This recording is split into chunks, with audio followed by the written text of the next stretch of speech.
there people, your main man Zach's back to attack yet another feature film, and today we're going to be discussing Jordan Peele's second film, 2019's Us, Spoiler Edition. I think that's how he starts his videos. Close enough!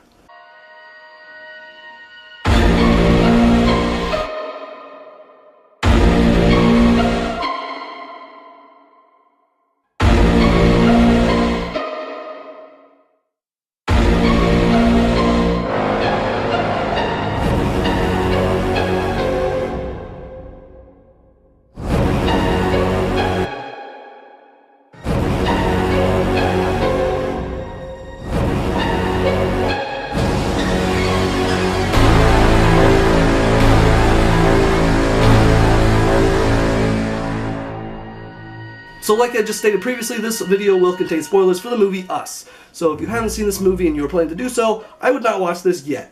I would first go and watch my spoiler-free review and go and see if you think this film is for you. And then afterwards, go see the film and then come back and watch this review for the spoiler edition of Us.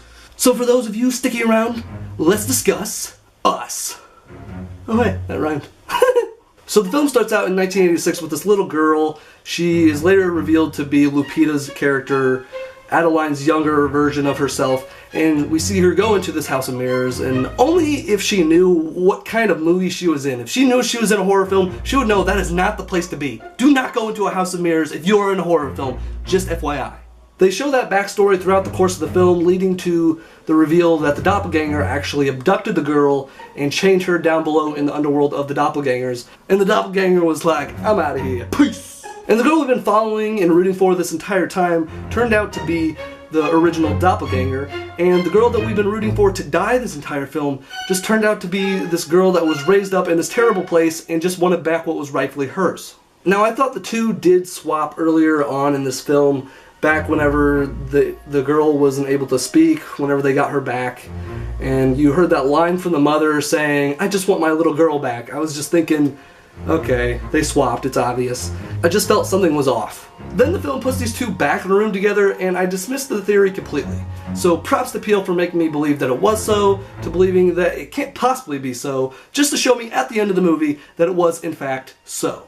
And really it all adds up, as it makes sense as to why the doppelganger was the only one that could speak and why she had that raspy voice, because she had only like 5 years of language to grow up with whenever she was down below this whole time, so she really didn't have much to compare to, and she was raised up with these people that couldn't speak whatsoever. So her voice, I would imagine, would deteriorate just by kind of learning this speak that they have, because they kind of speak like with sounds like and it's kind of like their own language. All animals kind of come up with their own little verbal language set of skills to talk to one another.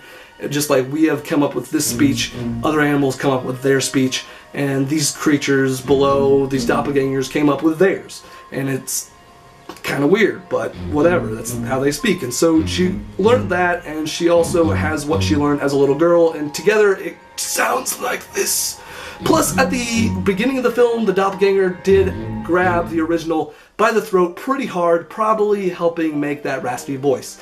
And it makes sense. The girl was the only one that could speak. It makes sense. Also, seeing who we believe to be the original Adelaide being so spooked to go back to the area at the very beginning of the film, because she knows when she was a little girl, she screwed someone over. Someone who wants revenge.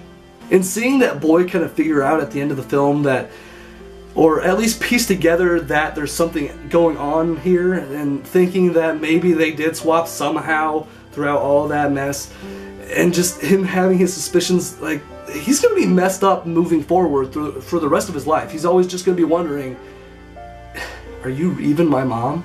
And in reality, it is his mom. It is the woman that birthed him. It is the woman that raised him. But it's not the woman that should have birthed him, and it's not the woman that should have raised him. It's the doppelganger. It's the original doppelganger. But, you know, technically she is his mother. So, I mean, he's wrong to doubt her. And as I discussed in my non-spoiler review for this film, they do something that helps guide the audience to the inclination that Adelaide and her doppelganger have swapped previously whenever they first met in the Hall of Mirrors. I really wish they would have let it be after that and not spoon-feed us that she was indeed swapped. It would have added so much more intrigue to this film. What they do is you see this like crazy kind of look and laugh to the woman that we've been following to think that we believe is the original, and you're starting to think, oh my god, did they swap? And that's where I wish they freaking left it, because it just leads to all this talk, all this speculation for the movie. It makes the movie itself better because you can go back and think, did that happen?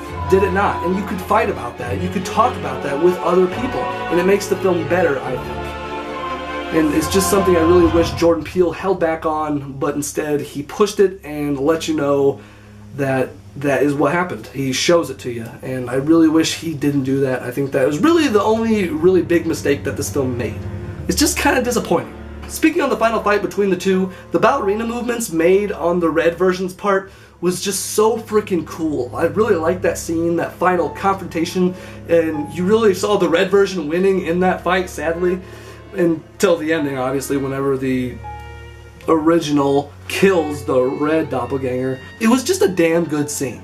Then there's the explanation for the Red versions, and if you go by the quote, Jeremiah 11:11, the quote that I put up at the beginning of this video, and that is kind of teased a little bit throughout the film with the guy that has a sign that says Jeremiah 11:11. You see 11:11 on the doppelganger's forehead and all that. If you go by that, the quote kind of says, they will cry out for him and he will not listen, which is kind of implying to like us or the Red doppelgangers or demons or sinners and God. From that you can look at it like God is angry with us and he sent these Red versions of ourselves to wreak havoc on us and won't listen to us as we cry out for him. Or he sent these evil Red versions down below and won't listen to them cry out for him. So God created them, passage from the Bible, yada yada yada. That's all fine and dandy. That's obviously not what happened here. That's just kind of like a metaphor or a parallel in a way of kind of what Jordan Peele was trying to like use for his film, that type of thing. But what's revealed at the end of the film is something that was seeded from the little girl in the car earlier in the film, and that is that the government cloned everybody. And they cloned everybody to take control of everybody, and they talked about this at the beginning of the film, that where they would hide them. Because at the beginning of the film it talks about these tunnels and that nobody knows where they came from, and so I'm guessing that the government uses these tunnels for their experiments, for this little world of clones, and that's what we learn. They're below the world and stuff. So obviously the government made all this space for the clones, and they did this because they wanted to have control over everybody up top. And then they learned that the bodies are two, but the soul is one. And so they can't really do jack shit. They can't control the people up top with these people down below, so they kind of just gave up and they just abandoned them to kind of die. But they ended up surviving, obviously. They do this to try to control people, but little did the government know their souls are bound. So the original people will do something and the clones will just mimic a tattered version of that. Then they rose up. But I'm wondering why they were down there all this time. They can obviously get out easily. The girl did it, and they all seem to do it at some point. What was stopping them? Their lack of speech? I'm sure we would eventually get past the panic and eventually integrate ourselves into our own society. This all could have worked out for the better. Why? Why you gotta take it to such extremes? And where did the red jumpsuits come from? Or the golden scissors? Or the golden handcuffs? Like, were they all just stored right past the rabbit room? Where did those rabbits come from? I mean, obviously, I'm guessing it's all left there from the government or something, at least the rabbits, but where did they keep getting them if they were abandoned? So many questions. I don't know. I really would have rather had a more vague explanation. I think in this instance, it gives you just enough to start poking holes at everything, and had they been more subtle in their explanation, like God created them, or because this is a horror tale, we can maybe accept that, it'd have turned out a lot better, I feel. And speaking of the Red Doppelganger alternate versions, I'd say the thing that threw me through a loop the most for this film would have to be the fact that there were doppelgangers for not just the Wilson family, but for everybody. Like, whenever you see like this family that we saw earlier at the beach and they're at their house, you think immediately, the doppelgangers of the Wilson family are going to come and attack these people, or the Wilson family is going to show up and then that's going to bring the doppelgangers of the Wilson family. When we all were thinking that the Wilson's family doppelgangers are going to end up there and slaughter these people, Jordan says, nope, they got clones too. In fact, we all have them, so look out. This is an element that really surprised me and I loved. Like, he added to the usual horror trope where it caters to just these select people. Here it's happening on a global scale, or at least in America, making everything seem more real, like the world's going through some zombie-like apocalypse, except these zombies are us. So yeah, the red versions, they rise up and they form a mighty fine line. And the ending to the film with the line, it all reminded me of a film called The Invitation. It reminded me of the way that that movie ended, gave me Invitation vibes. And if you haven't seen The Invitation, go check that film out. It's on Netflix probably, and it's a simple film. It's not for everybody, but the film at the end of that movie, it gives you these chills. The ending just makes you think, holy crap, I can't believe this is happening. And it's great. And it just reminded me of this film. And the idea behind that line, the fact that it was from a television program from 1986, these red people across America holding hands for Hands Across America, is what inspired the original Adelaide to send a message to America that way, is just another early foreshadowing you'll pick up on the second viewing. And that's something I really loved about Get Out. Jordan Peele just knows how to make a movie have such rewatchability. Just like his first film, you'll be able to watch Us and get a whole new perspective on the film. The way Jordan forces you to experience the movie from another person's perspective mimics the doppelganger element of the film, like you're going in as another you watching a different film. For the first time watching this film, it's a story about a woman and her family being terrorized by a group of doppelgangers. The second time watching it, it's about a girl that was abducted and raised up in a terrible environment and wants desperately to get back what is rightfully hers, to save the family that should be hers. Her husband, her kids, her family, and take them back away from the psycho that replaced her. That's just something I really loved about the film Jordan created, and it just makes me so excited to see what he's got for us next. And you know, whatever it is, I'm definitely gonna be buying a ticket and watching that bad boy in theaters, most definitely. This film spooked me really good, so congrats, Jordan, you're giving me nightmares again, because I was working on this review and I saw that the lights were off in the other room, so I had to go turn them on, as if turning on the lights will save me from doppelgangers if they were to attack me. But in reality, that would just shine more light on them murdering me. You know, if the doppelgangers were real. but they're not. Really love this movie, that's why I gave it the 8 out of 10. But the twist, as well as the explanation behind the red doppelgangers, just didn't work for me. And it just caused more problems than it did good things for me. And I hate to compare the two films, but I loved Get Out much more than I did Us. Although I did like Us a lot. I just cared for the characters in Get Out more. I felt like all the characters carried their weight in the film, and I feel like they were just all very important and very well liked in the entire film. Whereas Us, I only cared for a couple of the characters, and the other characters, I don't feel like they carried their parts as well as the others did, and I just didn't feel as invested in them. I could have lost them and it would have been okay.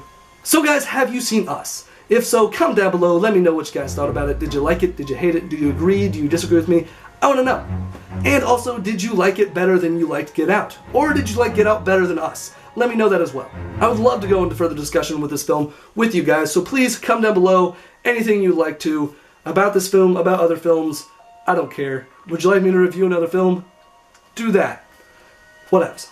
And without further ado, fellow Zackalites, once you can leave the boy Zach a like and hit the subscribe button on your way out, as I would very much appreciate it. And with that being said, I'm Zach Tech. You're you. Thanks for watching. Creep on in, on in, on in. Whoa. See, I'm riding high, high. Whoa. Kinda broke the scene, y'all. So all I got is fire. I got fire. Player, give me some brew and I might just chill. But I'm the type that like to light another joint like Cypress Hill. I still do be spit loogies when I puff on it. I got some bucks on it, but it ain't enough on it. Go get the S, the T-I-D-E-S. Nevertheless, I'm hella fresh, rolling joints like a cigarette. So pass it across the table like ping pong. I'm gone, beating my chest like King Kong. It's on, wrap my lips around the 40. And when it comes, Now I'm gonna clean up this mess. And no, I'm not just talking about him. I'm talking about you too.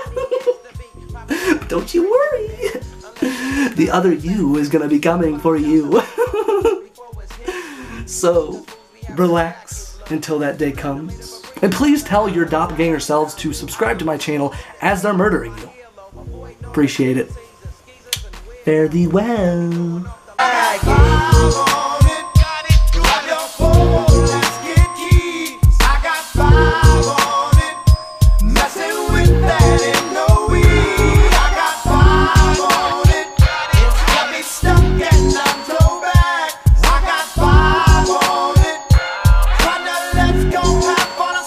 Take sacks to the face whenever I can. Don't need no crutch. I'm so keyed up till the joint be burning my hand. Next time I roll it.